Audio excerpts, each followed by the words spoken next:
This is Monty Perrin with Outdoor Fathers. You know, I hear a lot of stories about people who've tried, young people who've started out hunting, and it just didn't go well for them. You know, it was either too cold, or they were just unprepared in some fashion, or they had to sit and be bored, or something they just didn't enjoy. And guess what? They don't go back. And in my opinion, us hunters who want to have children that hunt with us, we got to do something different. We got to protect them. In my case, I realized when I was getting Evan started that I had to protect him from things like the cold. So how did I do that? I live in the South.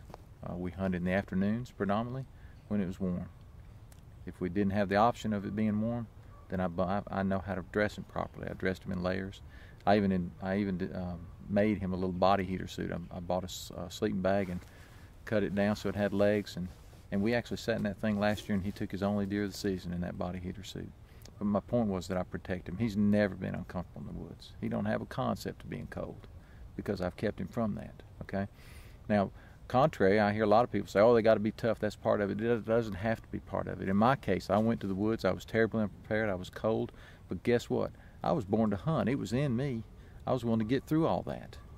But what we got to do is in my opinion, if we're going to recruit hunters, we're not going to, every hunter we're going to recruit is not going to be like me, just passionate about it and willing to. We need people who just will buy a license and be excited about it, so if we're ever threatened, then we got somebody that'll stand with us.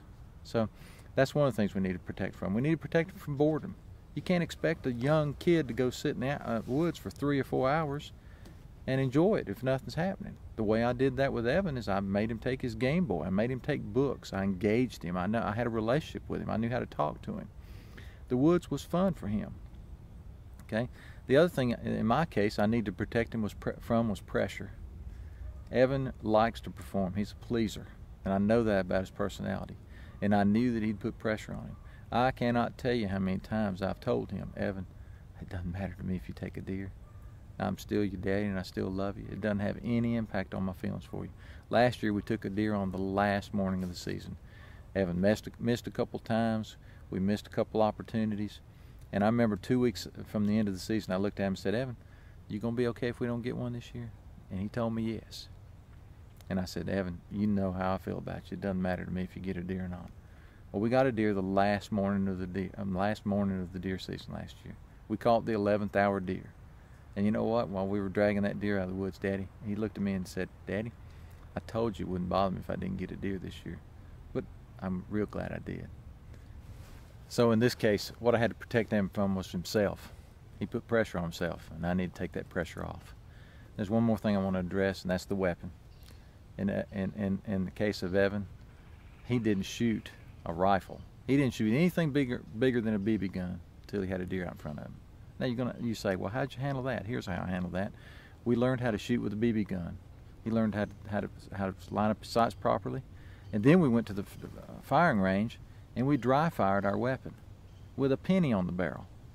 And if he handled the trigger properly and pulled the trigger and squeezed the trigger off, and the penny was still there, I'd look at him and say the deer's dead. Well, guess what? That worked fabulously. When the deer's there, he's not thinking about noise or recoil. The other thing I did is I put earplugs in his ears. I've been doing that in my ears for years, and he puts them in his ears. So my point is this: a lot of times you don't have one opportunity.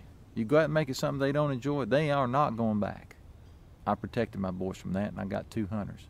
I've more than doubled myself. Okay, and we need more. This is Monty Perrin with Outdoor Fathers. Get outdoors.